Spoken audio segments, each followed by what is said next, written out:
Alright y'all, welcome back. The lock we're going to take a look at this time is the Stanley. And actually, I'm going to start right off by saying it's a damn good lock. And what I mean by that, it's a damn good lock for the $20 range, 20 bucks-ish. Just absolutely phenomenal. Seriously. In all ways. It's got a decent core in it, a 6-pin core. It does have security pins. You can remove the shackle, as long as they provide different size shackles that'll fit it, but it can be removed. And, what did I say? Spinner disc for anti-drill. It's also got another anti-drill up in here to protect the pin stack. So, again, I mean, for $20, really? This particular one happens to have pretty good bitting also.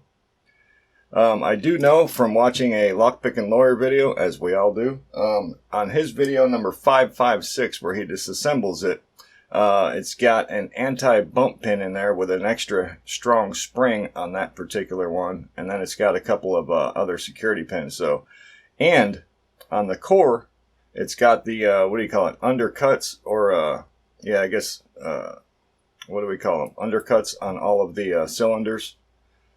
Trying to think of the other name for it, but anyways, yeah, I mean, you can't get more for 20 bucks, I don't think.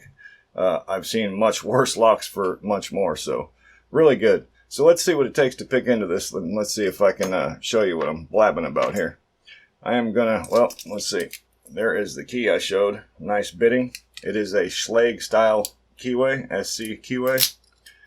It does have a full 6-pack, double ball locking, yada yada. I mean, again, what more do you want? Huh? What more do you want? So, the number on this one is right here, by the way. S828-152 CD8820. That's a mouthful, but there it is. Alright, so let's see what it takes to pick into it. I'm going to use top of keyway. I'm also going to use my shotgun, because I like to use that on the Schlages. I'm just going to drop it in the bottom right here. I actually carry one of those in my EDC set also. They come in very handy for Schlage keyways. And just a Peterson gem. So yeah, they're not the easiest locks to pick, man. I'm telling you, they're pretty decent from the ground up. See if we can get something started. Real easy to overset because of those relief cuts or undercuts on the Bible.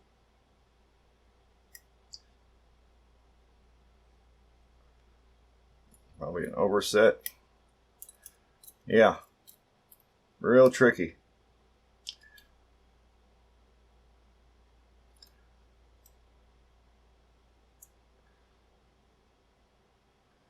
Because the pins get hung up on those cuts. So you go from an overset. There we go, a little tiny bit of something. There we go, a little bit. I'll take that. Front.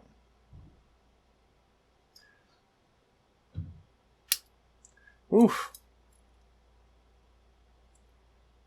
Front. Two. Oh, there we go. Woo! Yeah, I'll tell you what, man. Not bad at all.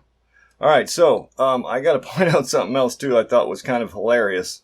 Again, on Lockpicking Lawyer's video, he disassembles it, which I'm gonna do here. Let me get this one out. This is a 2.5 millimeter on this one. And I looked at this lock, and I thought, for sure, let me get that key again. I thought for sure this one had a rivet as opposed to being... Get that spring out of there and the ball bearing. I thought for sure, let me grab my little light, that this one had a rivet in it as opposed to a nut on this side to disassemble it. If I can get the camera down the hole, it looks like a rivet. And the hex screw hole is so small, I thought it was just a hole. So I was thinking maybe this is just a cheaper model. They put a rivet on this one and called it a day. But it's not the case.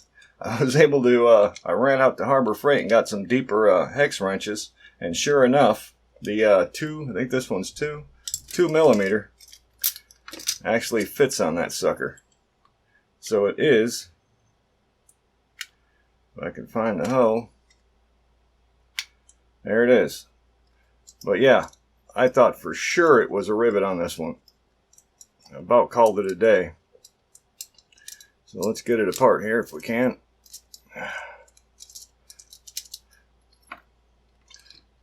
So yeah, what I saw down the hole was this, okay? And it looked like a rivet because all this washer right here made it look like something else was smashed in there. And it really threw me off, but obviously it's a hex. So yeah, live and learn.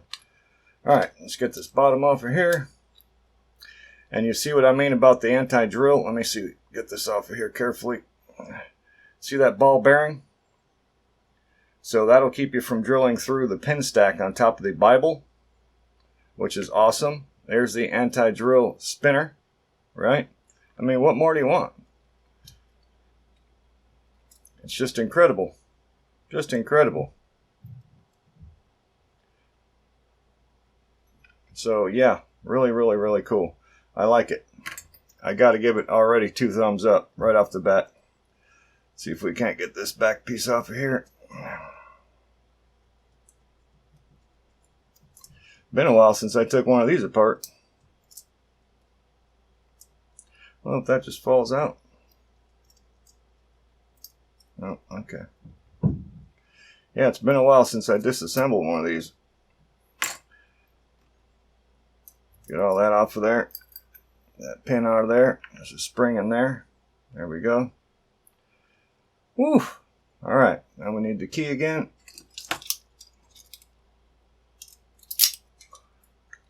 And I probably don't need it, but you know me, I always use a shim because I've had way too many accidents. And it's no fun at all when you have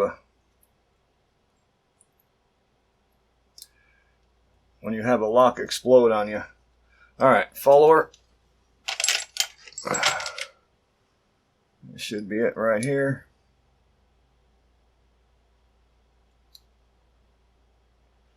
Follow that through. Bada boom, bada bang. Yeah, so I always use a shim. I highly recommend doing that.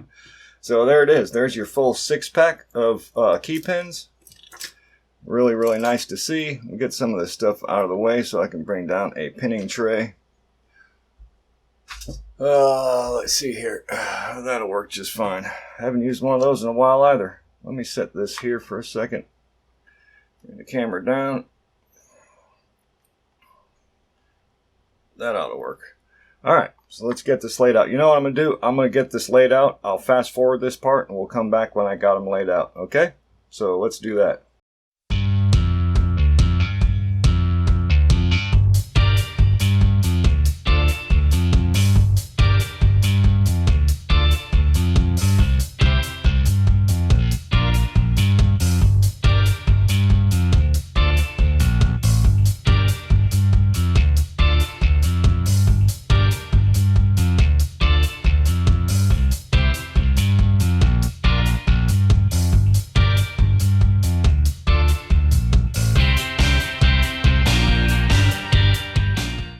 Okay, we're back. We got it laid out. Let me get my specs on here.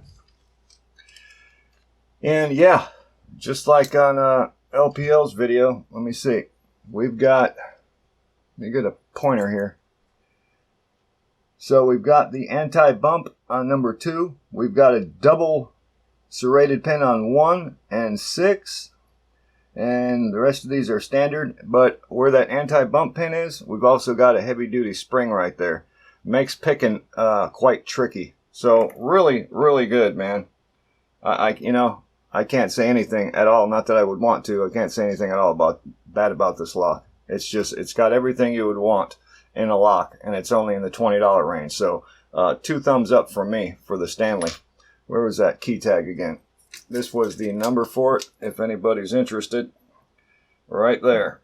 That's how you can probably find it. Alright, so that's it. Thank you all so much for watching. If you're not subscribed yet, please do so. It really helps me out. And let me know what you think about this in the comments below. Please. All right. Thank you.